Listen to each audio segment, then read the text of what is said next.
जय श्री कृष्णा। मैं संध्या शर्मा श्री चैतन्य महाप्रभु की इस कथा में आप सभी हरि भक्तों का स्वागत करती हूँ। श्री कृष्ण भगवान जब बलदेव जी के सहित कंस के रंग मंडप में प्रवेश कर रहे थे तो वहाँ विभिन्न प्रकृति के मनुष्य बैठे थे और उस समय सब ने अपनी अपनी भावना के अनुसार भगवान के भिन्न भिन्न रूपों के दर्शन किए थे। कोई भगवान के रूप को देख गए डर गए थे, कोई कांपने लगे थे, कोई घृणा करने लगे थे, कोई हंसने लगे थे। किसी के हृदय में प्रेम उत्पन्न हुआ, किसी को क्रोध उत्पन्न हुआ और किसी को वे साक्षात कामदेव प्रतीत होने लगे। उसी प्रकार आज भी श्रीवास पंडित के ऊपर प्रभु ने बड़ी कृपा करी और उनको कहा, श्रीवास तुम हमारे परम कृपा पात्र हो, हम सदा ही तुम्हारी देखरेख करते हैं। क्या तुम्हें वह घटना याद है जब देवानंद पंडित के यहाँ तुम श्रीमद् भागवत का पाठ सुन रहे थे? पाठ सुनते सुनते तुम बीच में ही भावावेश में आकर मूर्छित हो गए थे। उस समय न तो पंडित जी ही समझ सके, न कोई शिष्य ही समझ सके। शिष्य तुम्हें कंधों पर लाद कर तुम्हारे घर पहुंचा गए थे। उस समय मैंने ही तुम्हें होश में लाया था, तुम्हारी मूर्छा भंग की थी।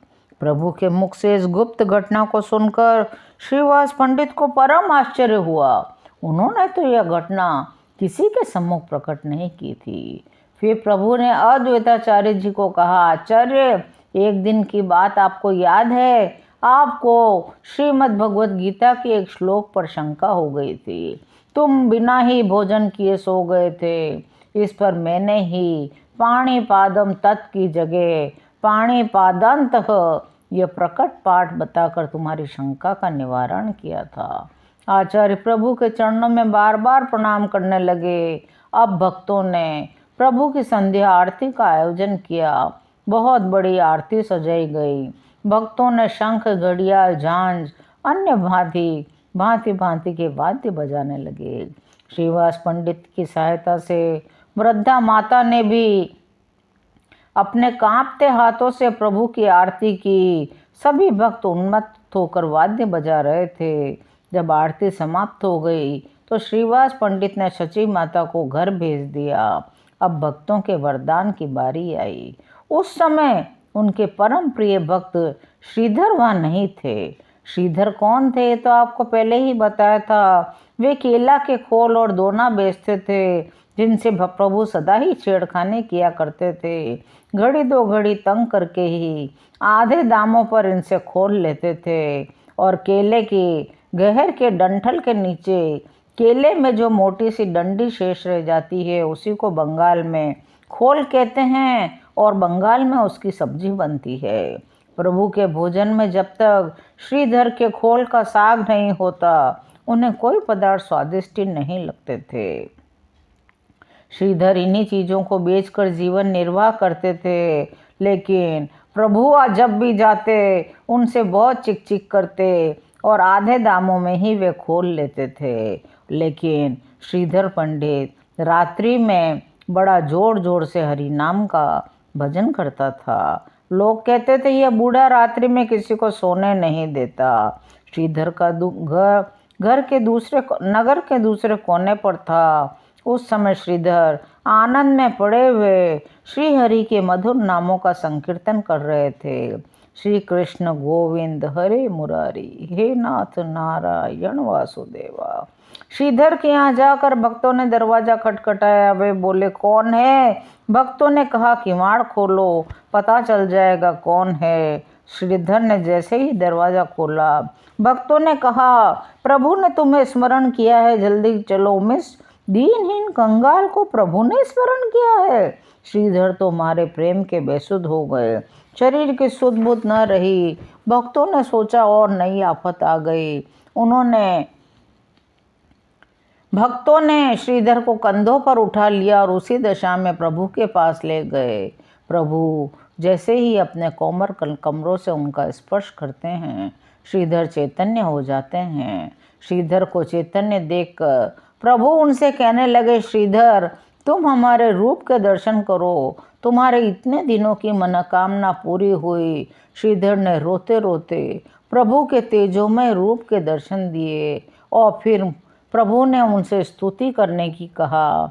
तब श्रीधर ने कहा, मैं दीनहीन पतित लोक परिष्कृत अधम पुरुष भला आपकी क्या स्तुति कर सकता हूँ। प्रभु, मैं तो बड़ा ही अपराधी हूँ, मुझे आपकी महिमा का पता न था, मैं तो आपसे झगड़ा ही करता रहा। आप मुझे बार बार समझाते, किंतु मैं माया के चक्कर में पड़ा हुआ अज्ञानी आपके गूढ़ रहस्य को न समझ सका। आज आपके यथार्थ रूप के दर्शन से मेरा अज्ञान अंधकार दूर हो गया है। प्रभु, मैं अपने समस्त अपराधों की क्षमा चाहता हूँ। तब प्रभु ने गदगद कंठ से कहा, श्रीधर, हम तुम्हारे ऊपर बहुत संतुष्ट हैं। तुम अब हमसे इच्छा अनुसार वर मांगो, रिद्धि सिद्धि धन दौलत प्रभुता, जिसकी तुम्हें इच्छा हो वही मांग लो। बोलो, क्या चाहते हो। श्रीधर ने कहा, प्रभु, मैंने क्या नहीं पाया।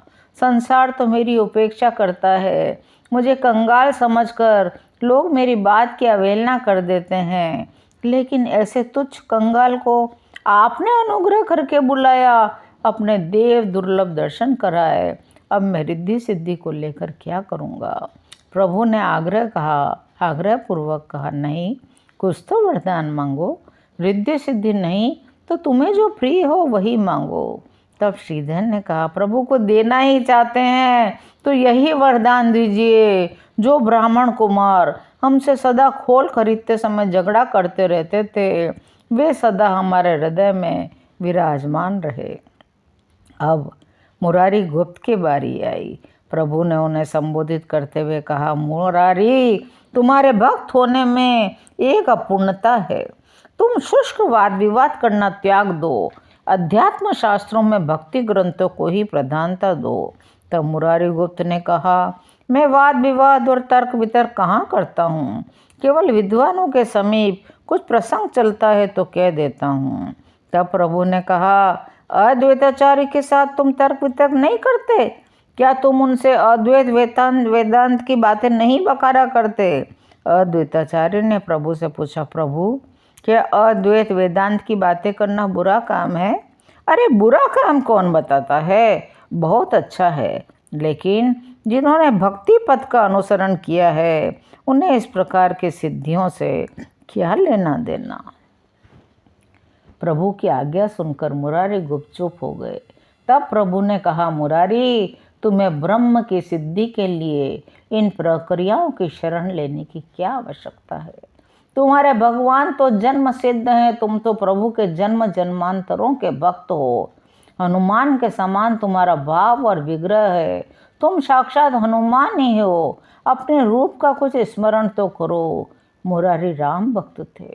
प्रभु के स्मरण दिलाने पर वे अपने इष्ट देव का ध्यान करने लगे और उन्हें ऐसा भान हुआ, मैं तो साक्षात हनुमान हूँ और अपने इष्ट देव के चरणों में बैठा हुआ उनकी पूजा कर रहा हूँ। जब उन्होंने आँख खोलकर प्रभु का रूप देखा तो वहाँ साक्षात सीता राम दिखाई देने लगे। मुरारी गदगद कंठ से उनकी स्तुति करने लगे। इसके बाद एक एक करके सभी भक्तों की बारी आई। सभी ने अहेतु की भक्ति की ही प्रार्थना की। तब प्रभु ने गंभीर भाव से कहा, हरिदास, हरिदास कहाँ है? उसे हमारे सामने लाओ। हरिदास सबसे पीछे सिकुड़े हुए बैठे थे, वे प्रेम में बड़े बेसुध थे। तब प्रभु ने उनसे कहा, हरिदास, तुम अपने को नीच मत समझो, तुम सर्वश्रेष्ठ हो। मेरी तुम्हारी एक ही जाति है। जो तुम्हारा स्मरण ध्यान करते हैं वे मानो मेरी ही पूजा करते थे। मैं सदा ही तुम्हारे साथ रहता हूँ। तुम्हारी पीठ पर जब बैत पड़ रहे थे तब भी मैं तुम्हारे साथ ही था। देखो, मेरी पीठ पर अभी तक निशान बने हुए हैं। सभी भक्तों के कष्टों को मैं अपने ऊपर ही झेलता हूँ। भारी से भारी कष्ट आने पर भी मेरे भक्त कभी दुखी नहीं होते। हरिदास जी ने कहा, हे वर देने वालों में श्रेष्ठ, हे प्रेमा अवतार, यदि आप मुझे वर देने की इच्छा रखते हैं तो मुझे यही वरदान दीजिए। मैं सदा दीनहीन कंगाल और निष्कंचन अमानी बना रहूं। प्रभु के दास होने के अतिरिक्त अन्य किसी भी प्रकार का अभिमान मुझ में न हो। इस याचना को सुनकर सारी भक्त मंडली भूरी भूरी प्रशंसा करने लगी। मुकुंद दत्त वे भी वहाँ उपस्थित थे। श्रीवास पंडित ने कहा, प्रभु, ये मुकुंद आपके अत्यंत प्रिय हैं, इनके ऊपर भी कृपा होनी चाहिए। प्रभु ने कहा, मुकुंद के ऊपर कृपा नहीं हो सकती। ये अपने को वैसे तो भक्त करके प्रसिद्ध करते हैं, लेकिन बातें सदा तार्किकों से किया करते हैं। मुकुंद ने श्रीवास के द्वारा पूछवाया, क्या हम कभी भी भगवत कृपा के अधिकारी न बन सकेंगे? श्रीवास पंडित ने कहा, प्रभु, मुकुंद जिज्ञासा कर रहे हैं कि हम कभी भगवत कृपा के अधिकारी बन सकेंगे। हाँ, कोटि जन्मों के बाद अधिकारी बन सकते हो। मुकुंद आनंद में विभोर होकर नृत्य करने लगे। कभी होंगे तो सही, कभी होंगे तो सही, वे स्वयं ही कहते जाते। कोटि जन्मों की क्या बात है, थोड़े ही समय में कोटि जन्म बीत जाएंगे। बस भगवत कृपा प्राप्त होनी चाहिए।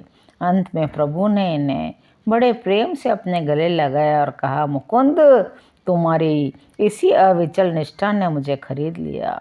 तुम सब परम वैष्णव हो। तुम्हारी ऐसी दृढ़ निष्ठा के कारण मेरी प्रसन्नता का ठिकाना नहीं रहा। आज तुम भगवत कृपा के अधिकारी बन गए। मेरे तेजोमय रूप के दर्शन करो। प्रभु ने उन्हें अपने तेजोमय रूप के दर्शन कराए। फिर सभी भक्तों ने अपनी अपनी भावना के अनुसार श्याम वर्ण, मुरली मनोहर, सीताराम, राधा कृष्ण, अन्य सभी भगवत रूपों के प्रभु के शरीर में दर्शन किए। आज की यह कथा यहीं विश्राम लेती है। शेष कथाओं को सुनने के लिए चैनल को सब्सक्राइब करें और मेरे साथ प्रेम से बोलें, हरि बोल, हरि बोल, हरि हरि बोल।